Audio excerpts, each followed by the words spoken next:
You're listening to Bare Necessities, the world's greatest podcast about Coventry Bears Rugby League. On this special pre-season show, we've got a lot to get through. We're talking playing squad, new players who've signed, players from last year who've re-signed. We talk about the World Cup. We talk about the Bears playing the Leeds Rhinos next January. And we're joined by the Bears CEO, Alan Robinson, for a cracking interview. So settle in, listen up. Here we go. Yes, pre-season has started for the Coventry Bears, so we thought it was about time we also recorded a new show. Welcome to Bare Necessities, your Coventry Bears podcast. I'm one of your hosts, Dave Musson, and joining me as always is my co-pilot and Bears legend, Craig Cathcart. Craig, how are you doing? How are you enjoying the off-season? Hi, Dave. Yeah, I'm missing my rugby league. Obviously, the World Cup has kind of filled the gap there a little bit. But yeah, missing watching the Bears. It seems like ages since we've spoken. You obviously done one show with Dave Woods, which actually I'd like to congratulate you on. That was an absolutely brilliant show. Really interesting interview. There's a few web forums that go on, and a few people were on there were commenting how good the interview was. It was really, really good. Oh, good. Pleased to hear it. And thanks obviously to Dave for his time, and looking forward to actually taking him up on his word and getting him down to the Butts Park Arena next year. Yeah. So we are at Cov Bears Podcast on Twitter. We would love to hear what you think of the show, so please get in touch. In this episode, we've got an awful lot to get through, including new players, old players re-signing, fixtures, the Super League champions, and we're also going to be joined by Bears CEO Alan Robinson. But first, Craig, you already touched on it, a little mention for the World Cup, and those of you listening, you might have heard it's happening right now. It's been a great tournament, and the Bears were actually represented in the form of Mikey Russell, who was part of Ireland's wider squad, although sadly he did have to leave early because of a family bereavement, for which we want to pass on our deepest sympathies to Mikey and his family. But Craig, in terms of the tournament, how are you enjoying it? And I'm guessing, as an Ireland fan, how did you feel about Ireland's performances? Because they got a lot of rave reviews, didn't they? Yeah, they did. They did brilliantly. They were obviously in. There's the way that the format is. There's two supposed stronger groups, and then two groups with some of the weaker teams. So the format that Ireland were in meant that you couldn't really afford to lose a game to get through. But they played some really good stuff. I feel that they probably should have beaten Papua New Guinea, who were playing at home though and had the advantage. Mm-hmm. And they'll feel a bit disappointed not to have got through to the knockouts. But I think it bodes well for Irish rugby. I'd like to see more international games for teams like Ireland and Wales and Scotland. Mm-hmm. There's talk about a Six Nations potentially next year. I think the Northern Hemisphere teams need to stop relying on sort of heritage players and have more matches, more test matches, and get local players involved and get fans behind the teams as well. Mm-hmm. But in terms of the World Cup itself, there's been a few moans and groans, as there always is, about crowds and the number of fans at the games. But on the pitch, this has been absolutely the best World Cup ever, really, in rugby league terms. There's been so many close games, so much brilliant play. Teams like Tonga have completely lit up the tournament. Their game against New Zealand was one of the best games of rugby league I've ever watched. The game they had against Lebanon as well, that was just a classic rugby league match. There's other teams like Fiji have done superbly well. The game Fiji had against New Zealand in the quarterfinals was just absolutely brilliant. It was finished 4-2, no tries, but one of the most fascinating games of rugby league you'll ever see. Mm-hmm. England there's been moans and groans about England, but actually they've played quite well throughout. There's been really big performances from some players there. Wales and Scotland will be disappointed with their performances, but and there's the emergence as well of Papua New Guinea, who've always been massive rugby league fans, but it was brilliant to see them get some home games at this World Cup and see the massive crowds that they got to their games. So, for the first time ever, there's no longer a big three in the Rugby League World Cup. There's 5-6 teams of similar standards. The Aussies are probably still far and away the best team in the tournament, but it really wouldn't surprise me if Fiji pushed them really close in the semi-finals coming up. I think England will do enough to beat Tonga. Tonga have been superb, but I think England will be the first really, really good team they're up against. I expect an England-Australia final, but probably two fairly close games in the semis. And I would love to see England go on and do it. I'm not an England fan, but just for Northern Hemisphere Rugby League, I'd love to see England do it. Yeah, and with sport, there's always a chance. Yes. So let's move on to Bears stuff. And the big bit of Bears news this off-season is the fact that we will be opening our season with a game against the Betfred Super League champions Leeds Rhinos on Friday the 19th of January at the Butts Park Arena, 7:45pm kickoff. Now, listeners, you should know that Craig and I, last time we were talking, we were at Old Trafford last month watching the Rhinos win that very title. And Craig, it's bonkers to think that we're going to be seeing them again so soon and in Coventry, isn't it? Yeah, absolutely crazy. I mean, I was supporting Castleford that day, but I won't mention Likewise. that. Yeah, and I think actually I seem to recall on the train journey on the way back, we were talking about the fact that Coventry Rugby League, the first ever Coventry Rugby League team, had played Leeds in their final ever game. So yeah, really, it's absolutely. I was grinning from ear to ear when I heard the games that the Bears were going to be playing Leeds. It's massive for the club. There's already lots of tickets sold. So much interest in it across social media. It'll just be a brilliant day for the club. I mean, all these years ago, 20 years ago when the club was formed, I would have never have thought that the Coventry Bears would be playing Leeds Rhinos. It's just absolutely amazing for the club. And you're right about that game back in 1913. And it's actually still Leeds' record win in a rugby league match. The score that day back in 1913 was 102-0 to Leeds. So fingers crossed for a closer score next January.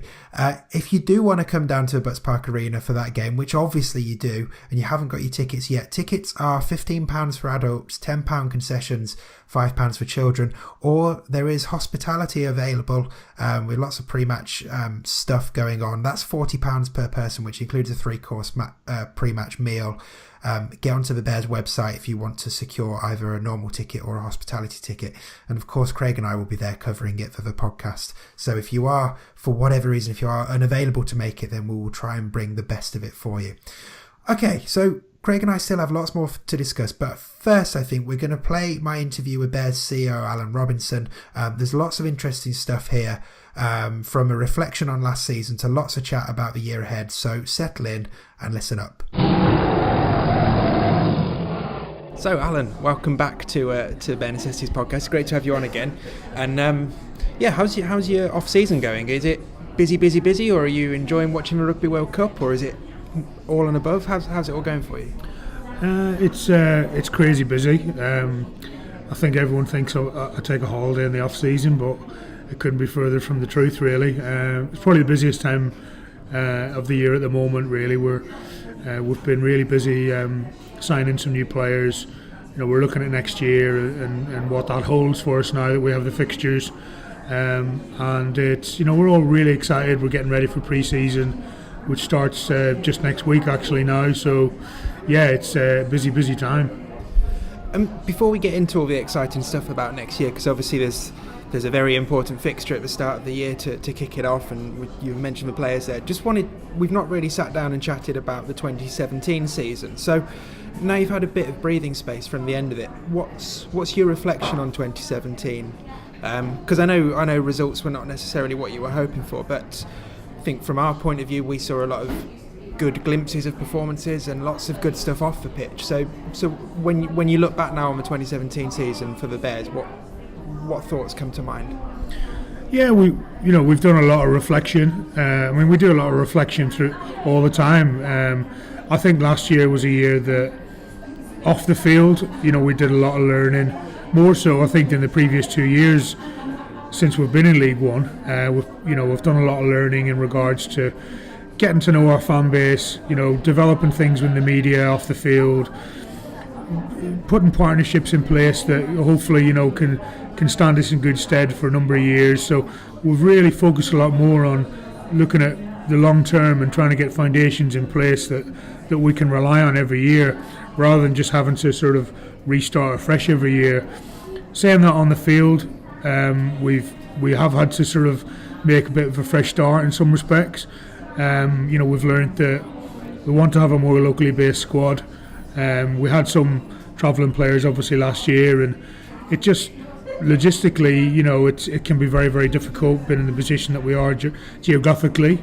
We've made a conscious decision really to look to recruit players as local as possible, and to be able to train as often as possible.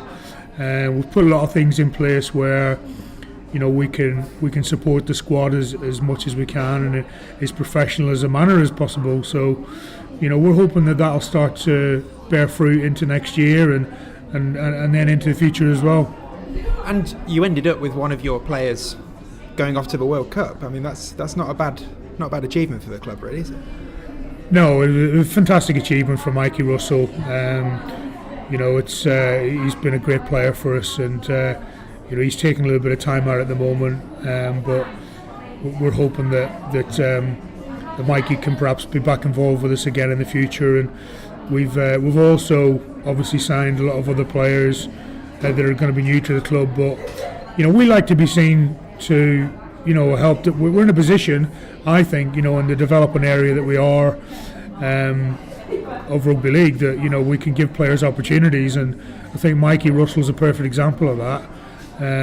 Other players coming through. We've had a big trial in October, and that's bore some fruit as well. So we're in a position where we're developing the club on and off the field, and we want to be able to utilise giving players opportunities, and that's really important to us. So let's talk about 2018 then, and the season's going to kick off with not exactly your average fixture, a friendly against Super League champions Leeds Rhinos at the Butts Park Arena on a Friday night in January to kick off the club's 20th anniversary celebrations. I mean, you must be thrilled to have that as our season opener. Yeah, I'm absolutely just can't wait for that. Really, really pleased that we managed to work with Leeds on making that happen. As you said, it's the 20th anniversary of the club, and we've come a long way in 20 years since 1998, and it's a real personal achievement for me to have Leeds come down and play us, and it's going to be a milestone in the history of the club, and everyone seems to be buying into that at the moment. People are buying tickets it's really early, and people are buying into that the sort of mystique of us playing Leeds Rhinos, and the fact that they're Super League champions and probably one of the most successful clubs in the history of the sport in this country.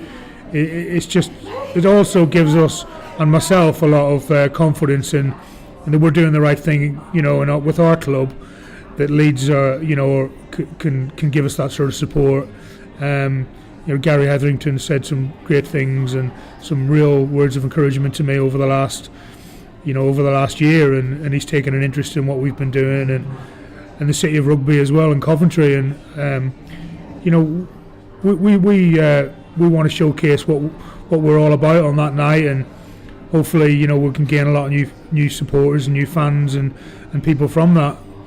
And for some people listening might not know, but there is actually a history of rugby league between Leeds and Coventry. In fact, Leeds' record victory was against a Coventry side from the early 1900s, 102-0 or something. So what are you expecting from your Bears that night? A bit more of a competitive match than that one, perhaps?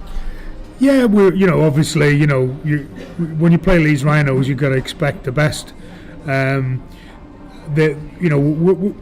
going to be playing a side that's we're going to be playing our best side against a Leeds team that will probably not be their full strength side, but there'll be some under 19s in there. I'm sure there'll be some first teamers in there as well. But it's as much about what the occasion, the event, off the field, and then on the field, Tom, the coaching staff, and the players will be relishing that occasion, and also an opportunity for them to test themselves against some of the best rugby league players in the country. So we've got it's a great opportunity for us. We're really looking forward to taking that opportunity with both hands, and I know Tom and the players are all really excited as well.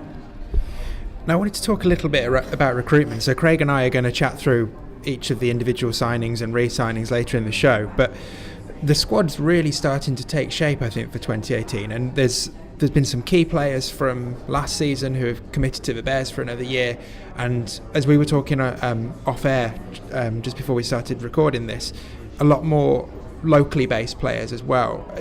In terms of how the squad is shaping up, are you pleased to have that more of a local angle on the squad than perhaps in previous years? Yeah, geographically where we are and where we are developing as a club, as a League One club, you need some experience in key areas, and you do have to bring in some players.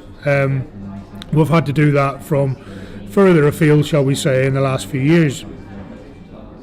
Logistically, that can be very, very difficult, and we've worked very hard this year now to be able to train more regularly and have a more of a locally based squad. Some of the guys that have played with us before, your Matt Reid, your Jack Morrisons, those sorts of guys have been fantastic ambassadors and advocates on the field for us. Great players that have brought some great experience, but sometimes it's just logistically very, very difficult for those guys to be able to train as regularly as everyone needs to. So we've made a conscious decision to try and recruit a more locally based squad, and we've done that. We feel like we've done that. We've secured a number of guys that we wanted to as well, so we're really pleased with that as well. But our philosophy has been then to be able to recruit in key areas that can keep us doing what we're doing. So being able to play a good brand of rugby league with a youthful mind on being able to develop players alongside the club that can be with the club for as long for a long time, a number of years. And we're recruiting players now that we want to be with the club for years, not just guys that are going to come for a year and disappear. So it's as much about the character of the player as it is about their ability and everything else. So we feel really happy that we've managed to do that this year. The guys are going to be training a lot more often and together a lot more often. So it's over to Tom and the staff and the players to be able to step up now and hopefully deliver more. There's always expectation on us. It's going to be tougher than ever with 14 teams now playing everybody home and away, and but it's a challenge, and we're never going to shy away from a challenge. It's interesting you mentioned the change in format there to playing everyone home and away. I wanted to ask about that. Is one of the things that got talked about in League One a lot last year was the sort of uncertainty of how many home matches you have from a business point of view. Does the change in the fixtures make things easier from a business planning point of view, and also do you think it's better from a team planning point of view, knowing that you're playing everyone twice rather than having that uncertainty for the final third of a season?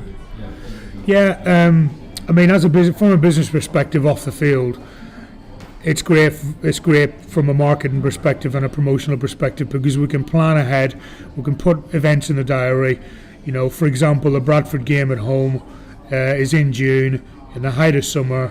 It's a game that we can market really, really well to their fans. It's on a Saturday as well, which we hope people will buy into as a one-off event. It's obviously challenging, but you can schedule, the players can schedule themselves as well. So when it comes to holidays and family and work and things like that, it can be planned in. That's been logistically difficult the last couple of years with the competition and the eighth side of the competition in the second part of the season. As well as that, it's been, who you're going to play against and when, but it is going to be tougher because that, let's say you're the lower half of the table or the top half of the table in previous years. If you're in the lower half of the table, there might be more winnable games, but we don't really think about that. We want to be playing the best teams to get the best out of our players, so our players can learn and progress. And I think that side of it is also really useful, because the players know what the challenge is ahead, and it's not, it's in black and white in front of them. So I like that off the field. I know Tom. I think the guys are up for the challenge, and we just got to hit that head on and plan in the right way. And we've taken that into consideration as well with the recruitment side of things. It's as much important psychologically as it is physically and everything else. So, yeah. And just lastly, as we sit here, pre-season about to start, what are you hoping for from 2018? Because obviously it's a special season for the club. It's the 20th anniversary, as already talked about. The new faces, a fresh squad. What do you want as you sit here now from next season? I really want to see us kick on a bit on the field. Off the field, I think we've been doing really, really well. Our fan base has grown, and despite last year us not being a regularly winning side, the fans have stuck with us, and I really want us to win more games, to be more competitive, and to show our fan base and to show the city that we're up to that challenge and that we're progressing on the field as much as off the field. I don't think any of our staff or players will disagree with that. The boys know that it's been tough the last couple of seasons, and we want to deliver. We want to deliver the fans good value and good entertainment, and we don't want to be backing down. We want to show that we've got great character in the club, and that's what we're all about. We want to represent the city in the best way possible, and be really competitive and be winning games. Hey, sorry to interrupt what I hope you think is a great listen, but I just have a quick request. Now, Craig and I have loved doing this podcast, and we will definitely be back next season regardless. In fact, we'd actually like to up our game next year and, make an official website for the podcast and give ourselves a proper home online. The thing is, web hosting, domain names and all of that sort of thing, that costs money. So in a properly British awkward manner, we would like to put out a call for sponsors. So if you or anyone would be interested in helping out this show and becoming one of our very first sponsors for 2018, then we would love to hear from you. If that sounds interesting, please send us an email to covbearspodcast@gmail.com and we'll get in touch with details about what we're looking for and what you'll get in return. So that's covbearspodcast@gmail.com. We should stress that we're not looking for much, but it all helps, and it will just help us make sure the show is as good as it can possibly be. Okay, thanks for that. Sorry about that as well. Anyway, now back to the podcast. So huge thanks to Alan for his time in giving us an interview, and don't forget he is at Coventry Bear on Twitter if you want to stay up to date with him or pitch him any suggestions his way. I'm sure he'd love to hear from you. Craig, that interview finished there with Alan saying that for next year he wants a Bears team that wants to deliver and wants to win. That sounds just pretty much all right, doesn't it? Yeah, absolutely. I mean, last year we talked about it on the show. There was glimpses of brilliant performances. The players last year, really did play their hearts out at times, but some quite often came up short. I think fitness was an issue at times, and sometimes a lack of belief, particularly in the games where momentum went against them. But the squad that they're building this year, I'm quietly confident that there's going to be some really big performances this year and much better results on the pitch. Mm-hmm. Good that you mentioned squad. That was what we were going to talk about next. So that playing squad for 2018, they've this week started pre-season training, and looking at the weather outside as we record this show, I do not envy them in the slightest. So squad so far, we've got a bunch of players that regular listeners to this podcast will have heard us talk about last year who have committed to the Bears for another season. Plus we've got a bunch of new faces too. So over the next few minutes, what we're going to try and do, listeners, is get you all up to speed. So we'll start with the players who have re-signed for 2018. So I'll just read through the list of the ones that have re-signed at the time of recording. And like I say, you probably will recognise a few names. So in terms of people who have re-signed, we've got Chris Barrett, John Aldred, Alex Beddoes, Paul Emanuele, Harry Chapman, Dan Gover, Zach Williams, James Gertens, Kieran Sherratt and Hayden Freeman. I mean, I'm chuffed about all of them, and there's plenty of players in that list that caught our eye, even in this short time that we've been running this show, Craig. I'm guessing you're pretty pleased to see all those guys commit to another year of theirs.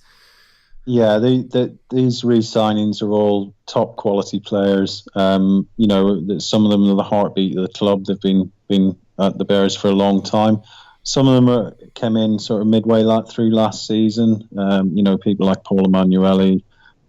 Zach Williams is such a good young player. He really caught my eye towards the end of last season because he just grew better and better as every game he played, he looked better and better.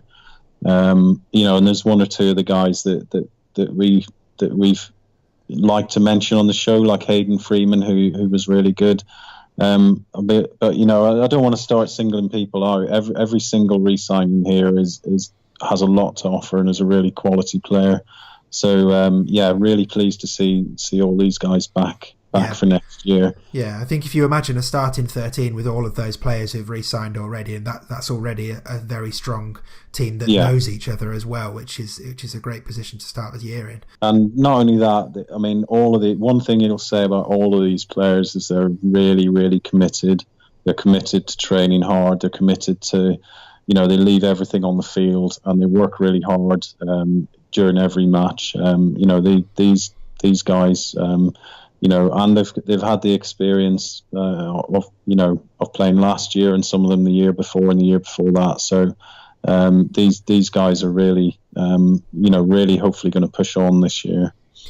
So let's go on to the new signings, which we'll go into a little bit more detail in. We've done our best, listeners, to find a bit of information about each player for you. Some of it has been difficult because, as Craig and I were saying before we push record on this episode, the websites for the All Golds and the Oxford teams, where some of these players have come from, no longer exist. So trying to find information has been a little tough, but we'll give it our best shot. So a couple of players to start off with who have both been seen at the Bears previously, have sort of had short spells at the Bears last year. There's Owen Jones, who was signed from London Broncos, who is from the Midlands. He's a loose forward in the second row. And then Lewis Lord, who is a hooker, played for Loughborough University and England students. So those two young guys, I think, are pretty exciting to see how they can develop, and nice to have some Midlands connections there right from the off, I think.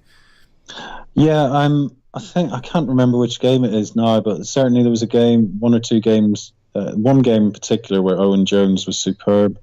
I can't remember which one it was now, but he's a very promising player. Lewis Lord, I can't remember seeing him, but I know he comes highly rated, and anyone that can get into the England students team is a good player. The Bears, I think, need someone in the position he's in. So yeah, really good signings, those two. And talking England student internationals, the next signing we're going to talk about, Ben Stead. He is an England student international. He's a half-back. He joins us from the All Golds. And at the England Student World Cup, he was actually named in the team of the tournament and has 2 years' experience of playing in League One already. That one sounds like a particularly tasty signing, I think. Yeah, when he was announced, I was delighted to see him signing. He came really highly rated at all goals. I think he played for Hemel before that, so he's got 2 years experience. He's a halfback. He's a great kicker of the ball. He played. I recall watching him last year. He played really well against the Bears. And yeah, I think he's going to be an excellent signing. Someone that will be able to pull the strings in the middle of the park. Hopefully work in tandem with Paul Emanuele and try and manage games and control games from the halfback positions. Mm-hmm. So next up, there's Andrew Hoggins, who's a centre who signed from Oxford. Not only is he a centre, not only does he have a 1 try in every 3 games scoring ratio at this level, but he's also a Germany international. So the Bears sort of spreading their representation into another country to join Ireland with Mikey Russell and Netherlands with James Gertens. So that's exciting. Another international on the books. Yeah, absolutely. I'm surprised James Gertens hasn't actually played for Germany as well. he has played for Wales and Netherlands now, so Well, I would have thought he might give Germany a go. But yeah, no, and this German team as well that Andrew Hodgkins played in, I think they beat Wales, as I recall, in an international earlier this year. So yeah, he's.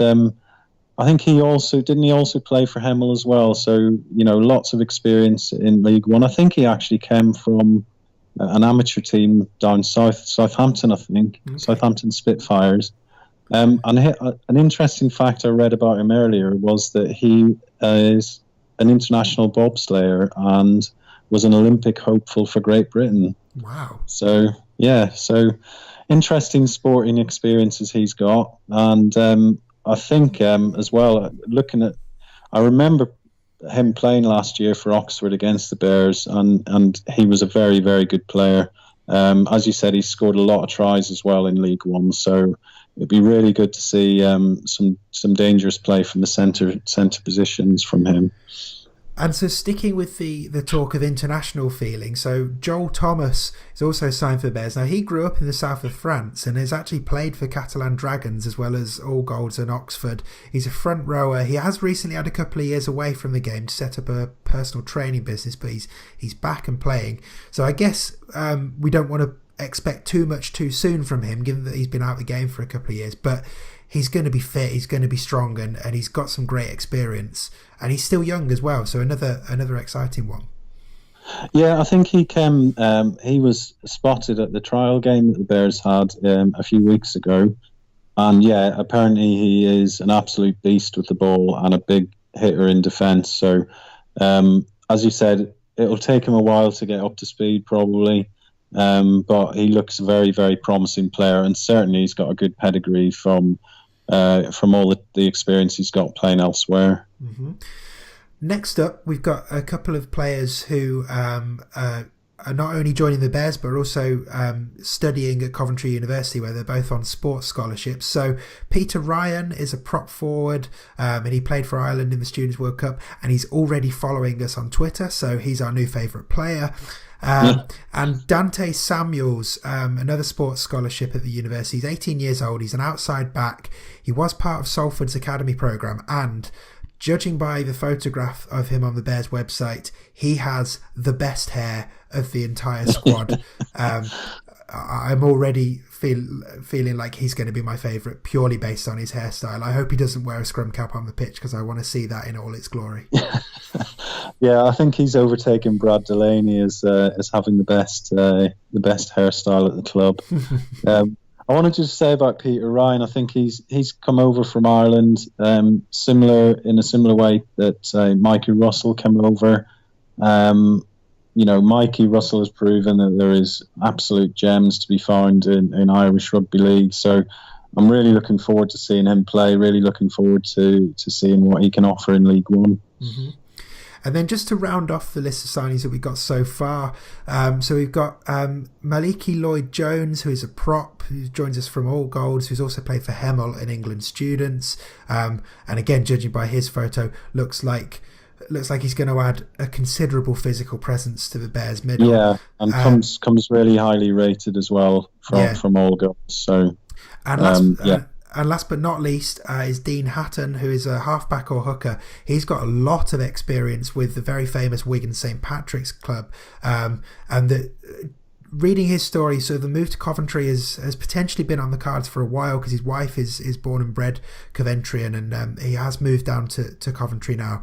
An interesting fact about Dean: he holds the world record for the fastest try in rugby league, clocked at just 7.3 seconds into a match for Wigan St Patrick. There is a link to that on the Bears website. If you want to watch it, we'll find it as well and tweet it out for you. But a nice bit of experience to go in with some of these exciting young players that the Bears are bringing in, I think. Yeah, he'll have. I mean, playing at Wigan St Pat's, he'll have played some really tough games over the years. He'll bring loads of experience. It'd be interesting to see how he steps up into League One. I mean, the standard of rugby that he's been playing at will have been at a very high standard. And I think he'll do really well at the club. I think his experience will really, really help with a lot of the young lads as well. And I think I think the signings so far have been, there may be one or two more to come in, I don't know, but the signings so far have been a really good mix of youth and experience. And I'm really excited to see some of these new players play this year. Yeah, likewise. I think the squad feels refreshed. It's got a strong Midlands flavour to it. I think we can hope for good things. So, listeners, let us know what you think. At Cov Bears Podcast on Twitter. Let us know who you're excited about. Let us know who you think's got the best hair from the new signings. And we'd love to hear from you. Okay, well, that's the playing squad looked at. So I'm going to play a jingle, and then we will talk fixtures. Okay, so League One has changed its mind again for the coming year. So unlike last season, everyone is going to play everyone home and away, rather than just playing each other once and then going into the 8 system. So it means lots of matches to look forward to, lots of trips to look forward to. I think looking at the fixture list, which you can get online now, some of the tasty ones that really jump out from my point of view. Sunday the 4th of March, York City Knights, first home game, very early chance in the season to welcome back Brad Delaney to Butts Park Arena. Good Friday, the Bears are at home as well to Newcastle Thunder. And then the really big ones, the really tasty ones, are the 2 games against the Bradford Bulls. So the trip to Oddsall is on Sunday the 15th of April. And then the Bears coming to the Butts Park Arena Saturday the 30th of June. We can already tell that's going to be a big day. Alan was talking about it in his interview earlier. And then looking ahead right to the end of the season, the Bears finish the season at home as well, with Hunslet at home on Saturday the 22nd of September. So all home kickoffs are going to be 3 o'clock. Tickets are £12 for adults, £10 concessions, £5 for 12 to 16 year olds, or free for under 12s.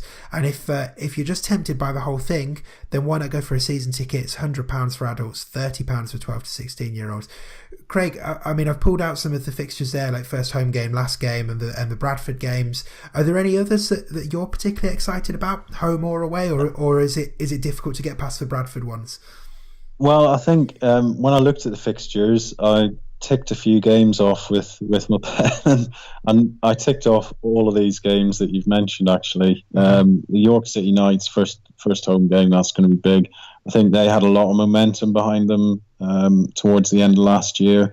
I expect they'll bring quite a few fans with them.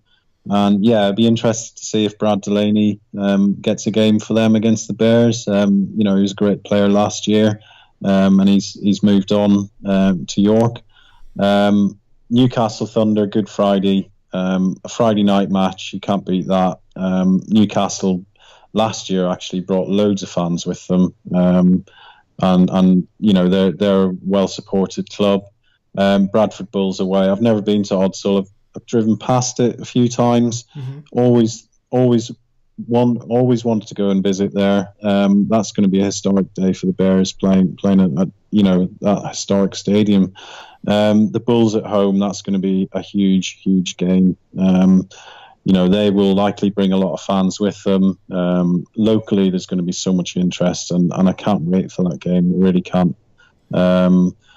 And then finally, obviously you've mentioned the Hunslet game, last game of the season. Always have a good game against them. It's a really good one to finish on. In terms of other games, I'm looking forward to Crusaders again. They always bring busloads of fans with them to the Butts Park Arena, and we always have a good record away against them. So looking forward to those games. Keighley as well. Keighley away. I haven't been away to Keighley before, so I wouldn't mind doing that. But I like the home and away, the way the fixtures are set out, home and away, because there was 1 or 2 games last year where we didn't have away trips to certain clubs, and I would have liked to have gone. So yeah, this is a really exciting season, and I hope a good start will lead to the Bears, being in the top half of the table and fighting for the sort of top 5 positions. So yeah, you and me likewise, and it would be nice to be able to talk about lots of Bears wins and not feel like Tom Sang is always sad when he's talking to us after a game, which would be a nice change as well. So let's be positive and hope for lots of good stuff from the Bears. And also some news has come out. not necessarily Bears related, but once the season is over next year, and I know we're sort of wishing the year away, it hasn't even started yet, but at the end of the 2018 season, there is going to be an autumn international series, three match game series between England and New Zealand, and those games are going to take place in Hull and Hull's KCOM Stadium at Anfield in Liverpool and Ellen Road in Leeds. It's kind of good stadiums for those games to go in, but part of me feels like it's a bit of a shame that we're not getting any internationals in Coventry this time after the double header last year. Yeah, I mean, good choices. Particularly, I think Anfield. Well, you would say that. Yeah, well, as a Liverpool fan, I would, and I probably will go to that one. But I think they had the Four Nations final there, didn't they? And it was well attended. It's a good venue. It's one which will have, is a massive stadium and will likely sell lots of tickets. Ellen Road, again, big stadium. The whole stadium's a bit smaller. I would have liked a bit more ambition. I would have liked to have seen either a game in Coventry or definitely a game in London. I'm not sure why they've missed London out, because, again, every time there's a match in London, it sells well. So, I'm a little bit disappointed that they've stuck with the M62 corridor. Really, they're not going to spread the game and get new people watching. It's great that they're having a 3-match series with New Zealand, but spread it around the country. Get new people going to watch the game. What they've done there really is shown a bit of a lack of ambition, I think. Particularly not choosing a southern-based match. I would have loved to have seen it in Coventry. I think it would have sold quite well. The double header was a brilliant experience to go and see International Rugby League in Coventry. The scheduling was horrible for that. Yes. Certainly if it hadn't been on bonfire night and on a freezing cold day, then there would have definitely been more than 21,000. So I would have liked to have seen Coventry given another chance.